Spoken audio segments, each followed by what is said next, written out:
በስመ አብ ወወልድ ወመንፈስ ቅዱስ አሐዱ አምላክ አሜን። አቤቱ ቅዱስ አምላካችን እግዚአብሔር ሆይ በሕይወት ስለጠበቅከን በጤና ስላቆየህን ደግሞ ይህን ቀን በዕድሜያችን ላይ ድል አድርገህ ስለሰጠህን ክብርና ምስጋና ላንተ ይሁን። የተከበራችሁ በሀገር ውስጥና በመላው ዓለም የምትገኙ ኦርቶዶክሳውያን በሙሉ እንኳን ለጌታችን ለመድኃኒታችን ለኢየሱስ ክርስቶስ ወርሃ ጾም ወይም አብይ ጾም ሁለተኛው ሰንበት ቅድስት ተብሎ ለተሰየመው ሰንበት አደረሰን አደረሳችሁ። እግዚአብሔር የተመሰገነ ይሁን። እንግዲህ ታላቁ ጾማችን ከገባ ሁለተኛው እሁድ ወይም አንድ ሳምንት አሳልፈናል ማለት ነው። ዛሬ በሁለተኛው እሁድ ቅድስት በተባለው ዕለተ ሰንበት ላይ እንገኛለን። እዚህ ያደረሰን አምላካችን እግዚአብሔር የተመሰገነ ይሁን። እንግዲህ እንደሚታወቀው ከሰባቱ አጽዋማት አንዱና ትልቁ እንዲሁም ዋናው ጾማችን ጌታችን መድኃኒታችን ኢየሱስ ክርስቶስ የጾመው ጾም እንደሆነ በባለፈው ገለጻ አድርገናል። እንዲሁም በታላላቁ ሊቃውንት እየተገለጸ ይገኛል። ዛሬ ደግሞ ሁለተኛው ሰንበት እንለዋለን እኛ ቅድስት ይባላል። ቅድስት እንግዲህ የግዕዝ ቃል ነው። ቀደሰ አመሰገነ፣ ቀደሰ ለየ ይላል። ቅዱስ ማለት የተለየ ተመሰገነ ማለት ነው። በዚህ ቃል ላይ ስናይ እንግዲህ በተለይ ይህን ሰንበት ቅድስት ብለን ስናስብ ከሰማያ ሰማያት የወረደው ከድንግል ማርያም የተወለደው ጌታችን አምላካችን መድኃኒታችን ኢየሱስ ክርስቶስ ቅዱሰ ባህሪ ንጹሐ ባህሪ የሆነ አምላክ እንደሆነ የምናስተምርበት፣ የምንማርበት፣ የምንነጋገርበት ዕለት ነው ማለት ነው። እንግዲህ ቅድስት ስያሜውን ያገኘው በቅዱስ ያሬድ ነው።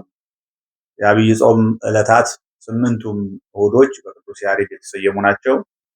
ቅዱስ ያሬድ ስለ እግዚአብሔር ቅድስና፣ ስለ እግዚአብሔር የባህሪ ቅዱስነት በተደጋጋሚ በዜማው ይገልጣል። መጻሕፍትም ይናገራሉ። ራሱ አምላካችንም እግዚአብሔር ቅዱስነቱን ገልጦ እናገኛለን። በተለይ በኦሪቱ መጽሐፋችን ኦሪት ዘሌዋውያን ምዕራፍ 11 ቁጥር 44 ላይ እኔ አምላካችሁ እግዚአብሔር ቅዱስ ነኝ ሲል እንሰማለን።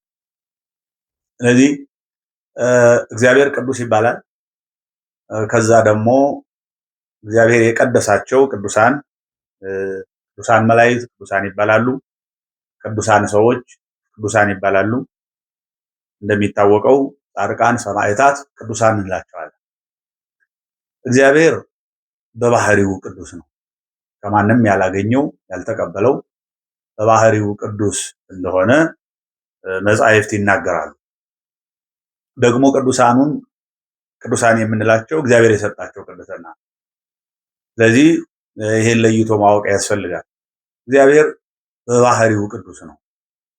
ቅዱስ ዳዊትም ይህንን ሲናገር እንሰማለን። በመዝሙር 95 ቁጥር 5 ላይ ነገ የሚሰበከው ምስባክ ማለት ነው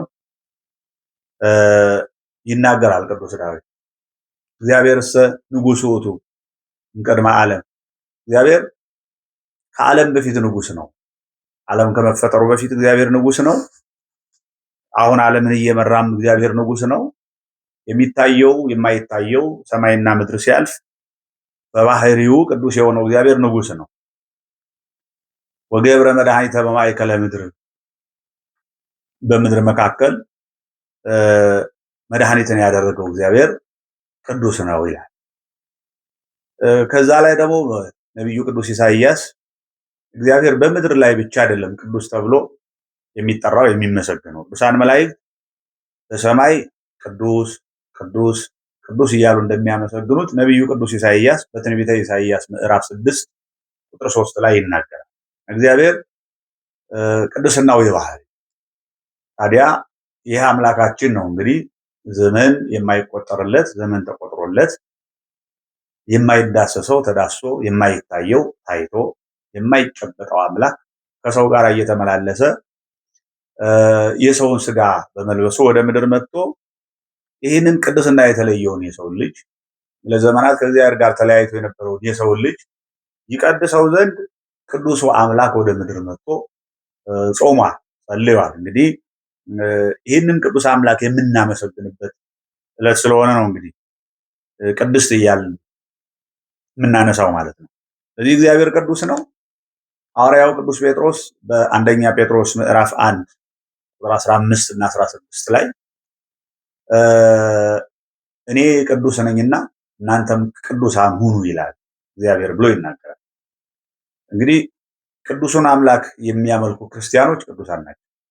እንደ እግዚአብሔር ፈቃድ የሚኖሩ እንደ እግዚአብሔር ሐሳብ የሚመላለሱ እግዚአብሔርን የሚፈሩ እግዚአብሔርን የሚያመልኩ በኑሯቸው ሁሉ በቅድስና የሚመላለሱ ንግግራቸው ቅዱስ የሆነ አካሄዳቸው ቅዱስ የሆነ አኗኗራቸው ቅዱስ የሆነ ክርስቲያኖች ቅዱሳን ይባላሉ። አምላካችን እግዚአብሔር እኔ ቅዱስ ነኝና እናንተም ካለ እሱን የሚያምኑ በ40 ቀን በ80 ቀን ልጅነት አግኝተው አብራ ከመንፈስ ቅዱስ ከማኅፀነ ዮርዳኖስ ተወልደው ተሰቅሎ ሊያድነኝ የመጣው ቅዱስ አምላክ ነው ብለው አምነው ከሦስቱ ቅዱስ አንዱ ክርስቲያናችን ይሄን ነው። ከሦስቱ ቅዱስ አንዱ ቅዱሳን መላእክት ሲያመሰግኑ በነገራችን ላይ ቅዱስ ቅዱስ ቅዱስ ተብሎ 3 ጊዜ ተጠቅሷል። በአንዱ ምዕራፍ በአንዱ ቁጥር ማለት ነው። ያ ምንን ያሳያል? የእግዚአብሔርን አንድነትና ሶስትነት የሚያሳይ ነው። ቅዱስ እግዚአብሔር አብ ቅዱስ ነው፣ እግዚአብሔር ወልድ ቅዱስ ነው፣ እግዚአብሔር መንፈስ ቅዱስ ቅዱስ ነው ብለው ቅዱሳን መላእክት በሰማይ እንደሚያመሰግኑ እንዲሁ የሰው ልጆችን በምድር ይህን የእግዚአብሔርን ቅድስና ያውጃል።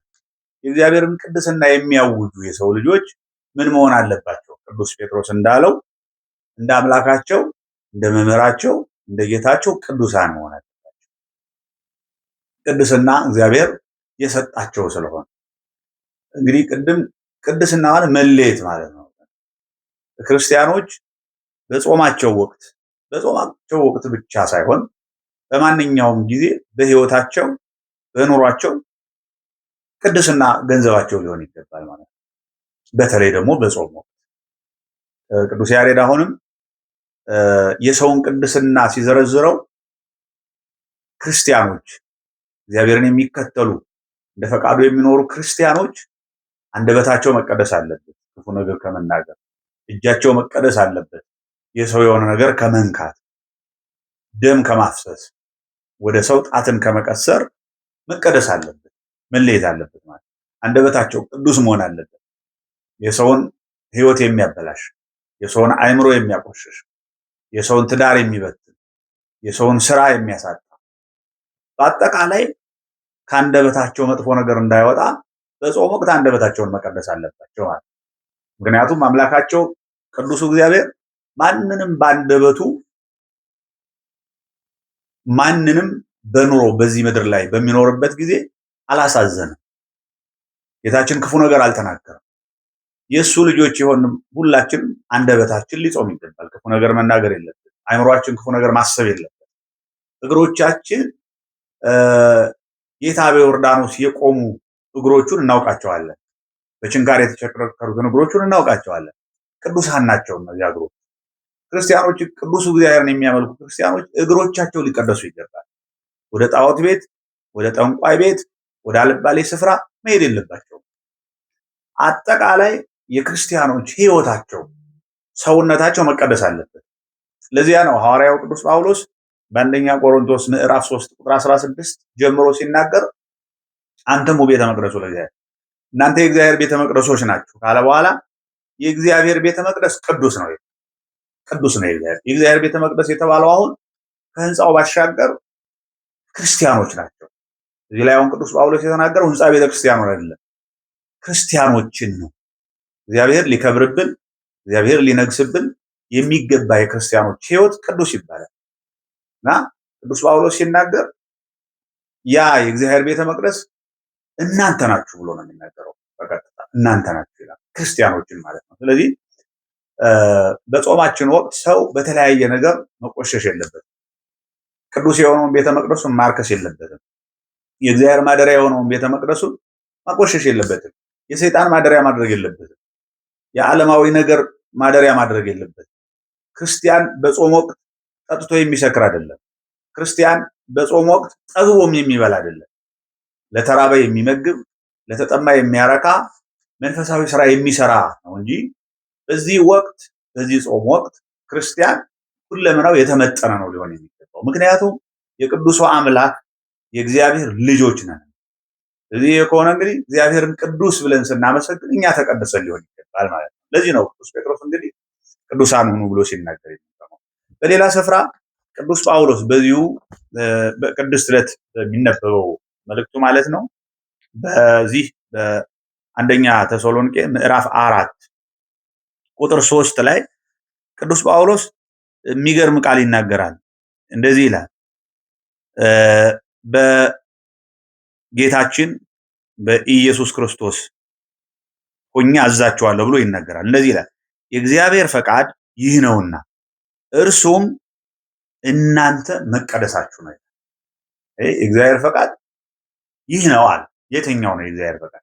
የቅዱሱ እግዚአብሔር የቅዱሱ አምላክ የቀደሰን የለየን የአምላካችን ፈቃዱ ምንድን ነው ከተባለ የእግዚአብሔር ፈቃዱ ይህ ነው ይልና እርሱም የእናንተ መቀደስ ነው።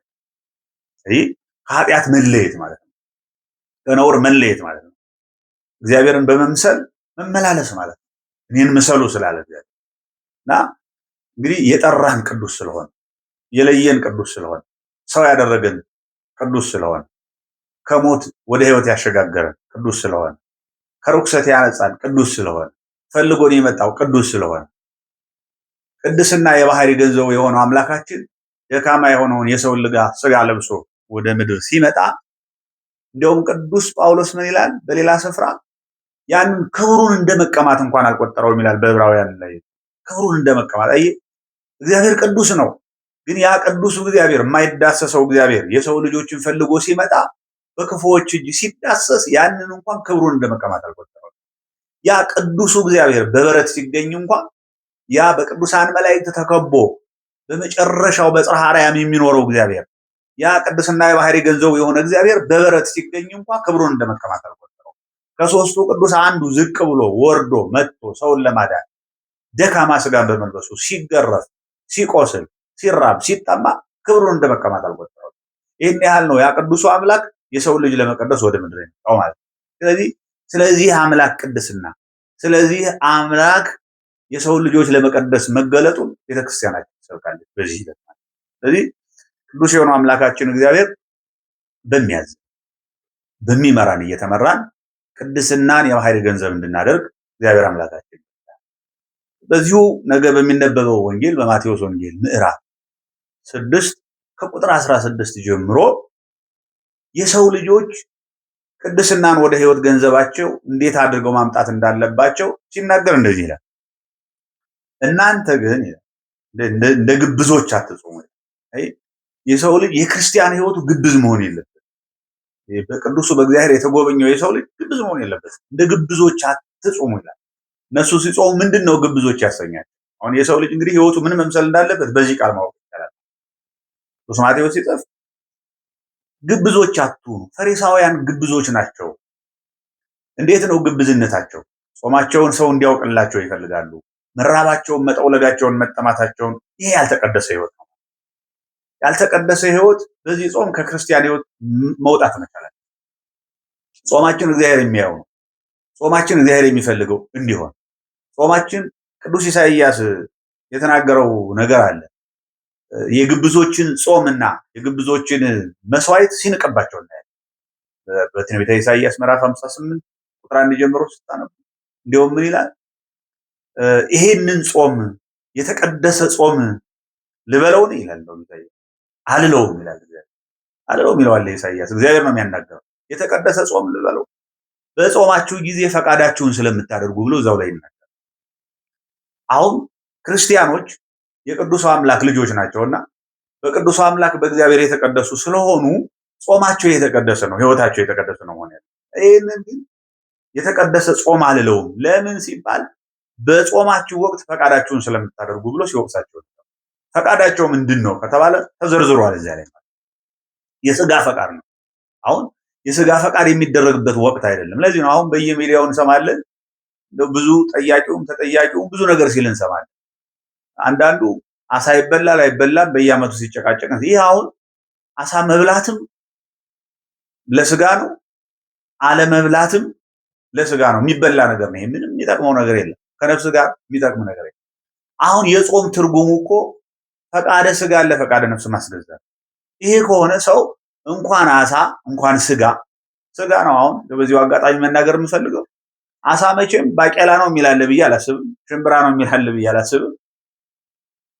እኔ እንደው ሰው ዝም ብለን የምናየው ከሆነ እውነት ለመናገር ሰው እንኳን ሲጠይቅ ራሳቸው የሚጠይቁት ሰዎች የአሳ ስጋ ይበላል ነው የሚሉት። የአሳ ሽሮ አይሉ፣ የአሳ ቆሎ አይሉ። ስጋ መሆኑን እኮ እነሱ እየነገሩን ነው የሚጠይቁት። የአሳ ስጋ ይበላል ወይ ይላሉ። ይሄ እውነት ለመናገር እንደው ጨርሶ ከክርስቲያናዊ ህይወት የማይጠበቅ ነው። ሲጀመር እንኳን አሳ ቀርቶ እንጀራ በሽሮ እንኳን የማይበሉ ሰዎች አሉ። ለምንድን ነው ከተባለ ለእግዚአብሔር ራሳቸውን ለመለየት ነው። የቅድስና ህይወትን ለመለማመድ ነው። ያ ከስጋ ፈቃድ ወጥቶ ሰው በነፍሱ መኖርን መለማመድ ነው። ሰው በኋላ የሚኖረው በነፍሱ እግዚአብሔርን እያመለከ የሚኖር ስለሆነ የከበረ ፍጥረት ስለሆነ ያን መለማመድ ነው በጾሙ። በነገራችን እዚያው የአሳ ስጋ ይበላል አይበላም። ደግሞ ሰሞኑን በየሚዲያው አንድ አጀንዳ ሰማለሁኝ። ምንድነው የስጋ ፈቃድ ነው። ያው ባልና ሚስት በአንድ ላይ መተኛት ይችላሉ፣ ሩካቤ ስጋ እየተባለ ሲጠየቅ እሰማለሁ። ለክርስቲያን በእውነት ያሳፍራል። እንደው አጋጣሚ ስለሆነ ላንሳው ብዬ ነው። ይህ ያሳፍራል እንዲህ አይነት ጥያቄ ሲጀምር። ምክንያቱም ሁሉ የስጋ ጥያቄ ነው። አልወጣንም ገና ከስጋ ጥያቄ አልተሻገርንም። ክርስትና ከዚህ ነው የሚያልፈው። ክርስቲያን ሲቀደስ ለምሳሌ ጋብቻ ቅዱስ ነው ይላል እኮ ራሱ መጽሐፍ ቅዱስ አይደለ? በማቴዎስ ወንጌል ምዕራፍ 19 እንደምናነበው ጋብቻ ቅዱስ ነው፣ መኝታውም ንጹህ ነው ይላል። ግን መድኃኒታችን ኢየሱስ ክርስቶስ በጾመው ጾም ጊዜ ግን ይሄ ሁሉ ክልክል ነው። ይህ ሊቃውንቱ እየተናገሩ ነው። ግን አሁንም ጥያቄው አለ። ለምንድን ነው የሚከለከለው? ይኸውላችሁ የሰው ልጅ የነፍስ ቅድስና ከጋብቻ ቅድስና በላይ ስለሆነ፣ ጋብቻ ቅዱስ ቢሆንም እኮ የስጋ ስሜት ነው። ለነፍስ የሚጠቅመው ነገር የለም፣ ስጋዊ ነገር።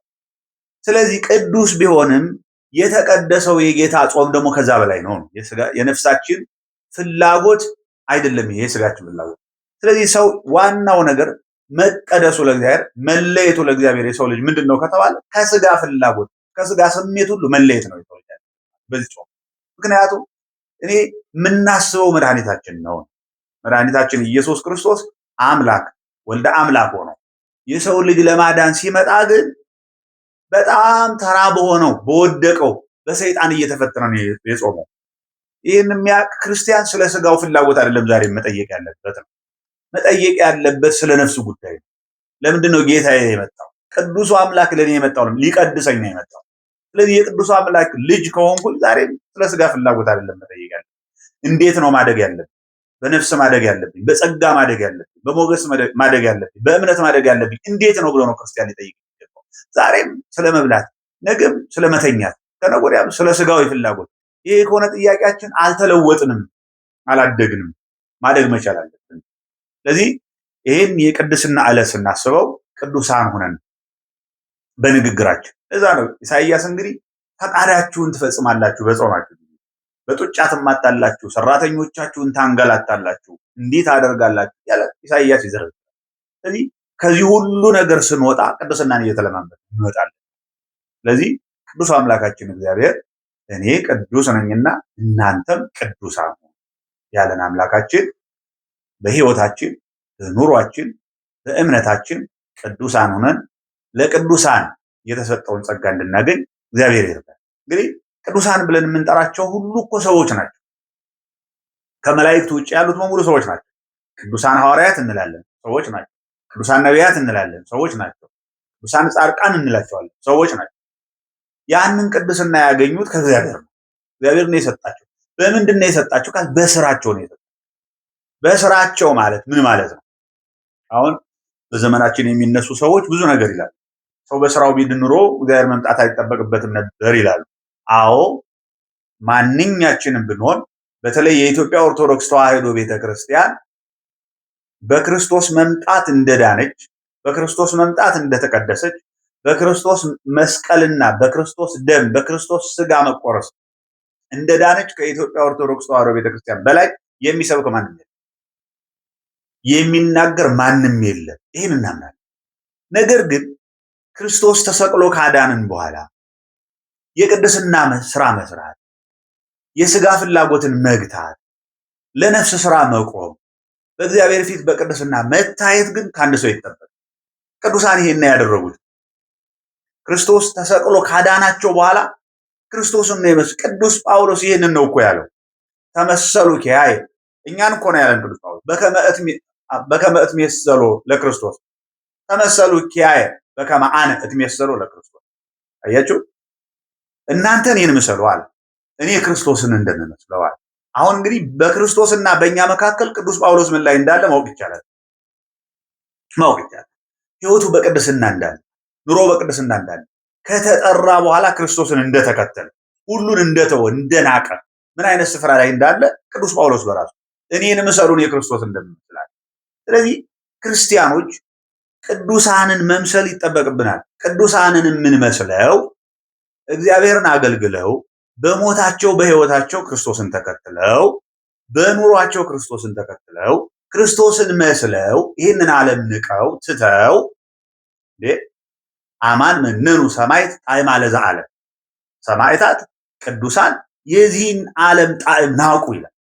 እንደፈለግን እንደ እንስሳ 24 ሰዓት ሙሉ እየበላን ቅዱስ ጳውሎስን መተቸት እውነት ለመናገር እንደው እንደ ዘመኑ ቋንቋ ሀፍረትም ሊይዘን ይገባል። እንደው እንዲህ መሆን የለበትም። ቅዱስ ጳውሎስን የመተቸት ማንም ሰው አቅም የለውም። ቅዱሳንን የመተቸት ማንም ሰው አቅም፣ ቅዱሳንን ለመተቸት የቅዱሳንን ስራ ሰርቶ ማሳየት ይጠበቃል።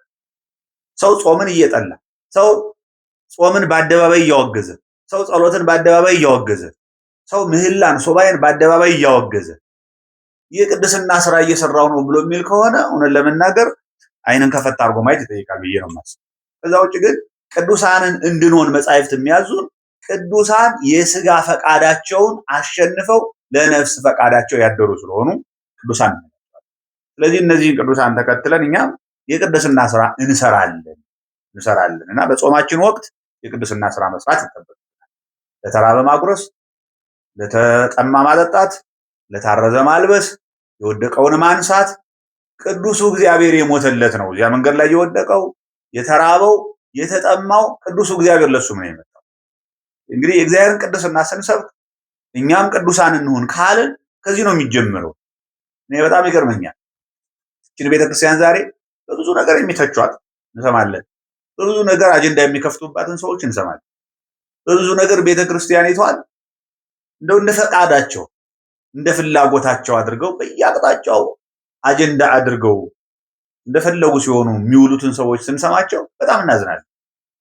አዳራሻቸው ጋር ብትሄዱ፣ አምልኮ ስፍራቸው ጋር ብትሄዱ የተራበ ሰው የለም፣ የተራቆተ ሰው የለም፣ የተቸገረ ሰው የለም። እዛ ለምን ሲባል ጥሩ ወፋፍራም ጋርዶች አሉ። በዚያ ጋር በጋርዳቸው ይባረራል። ደሃ እዚያ አካባቢ አይቀርም፣ ምስኪን እዚያ አካባቢ አይቀርም። ይሄ ነው እንግዲህ አሁን ይቺን በቅድስና የምትኖረዋን ቤተክርስቲያን ሲተቹና እንደፈለጉ አንደበታቸውን ሲያላቅቁባት የምናየው። ግን የሚያሳዝነውና የሚገርመው የእነሱ የእምነት ተከታዮች ሳይቀሩ ከዚች ቤተክርስቲያን በር ላይ እየመጡ የዕለት እንጀራና የዓመት ልብስ ይሸምታሉ፣ ይወስዳሉ፣ ያገኛሉ። የቅድስና ስራ ከምትሰራዋ ቤተክርስቲያን በር ላይ ነው የዕለት እንጀራቸውን የሚያገኙ። ቤተክርስቲያኒቷ በር ላይ የተደረደረውን የኔ ቢጤ እንኳ አንተ እምነት ምንድን ነው ብላ ጠይቃታል። ለሁሉ ነው እጇን የምትዘረጋው። ይሄ ነው ቅድስና የሚባለው። ለተራበው ሁሉ ስጥ ነው፣ ለተጠማ ሁሉ ስጥ ነው። እምነት መስፈርቱ አይደለም። ቤተክርስቲያን በር ላይ ወድቆ ለዕለት እንጀራ ለሚለምን ሁሉ፣ የዕለት ልብሱን ለሚለምን፣ ውሃ ለሚለምናት ቤተክርስቲያኗ ሁሉን አጥገባ የምታድር የቅድስና ስራ የምትሰራ ቤተክርስቲያን። በዚህ ቤተክርስቲያን ውስጥ የሚኖሩ ክርስቲያኖች በሙሉ የቅድስና ስራን እየሰሩ ናቸው። ቆርሰው ሲያጎርሱ፣ ቀደው ሲያለብሱ፣ በጎ ነገር ሲያደርጉ፣ የታመመውን ሲጎበኙ፣ ሲያሳክሙ፣ የወደቀውን ሲያነሱ፣ አሮጌውን ጨርቁን ሲያነሱለት ከላዩ ላይ ጸጉሩን ሲላጩለት፣ ይሄ ሁሉ እንግዲህ የወደቀውን ሲያነሱ እናያለን። ይሄ ነው ቅድስና የሚባለው። ይሄ ነው ቅድስና። ስለዚህ ቅዱስን እግዚአብሔር ማሰብ የሚባለው ይሄ ስለሆነ በዚህ ህይወት መኖር ተገቢ ነው የሚሆነው። ቤተክርስቲያናችን ሁለተኛውን የዐቢይ ጾም እሑድ ቅድስት ብላ የእግዚአብሔርን ቅድስና ትሰብካለች። እግዚአብሔር በባህሪው ቅዱስ ነው። ቅዱሳን ከእግዚአብሔር ያገኙት ቅድስና አላቸው። እግዚአብሔር አምላካችን እኛንም በሕይወት በሰላም በጤና ጠብቆ ቅዱሳን የገቡበትን መንግስት እንድንገባ እንድንወርስ አምላካችን ያድርገን፣ ይፍቀድልን። አሜን።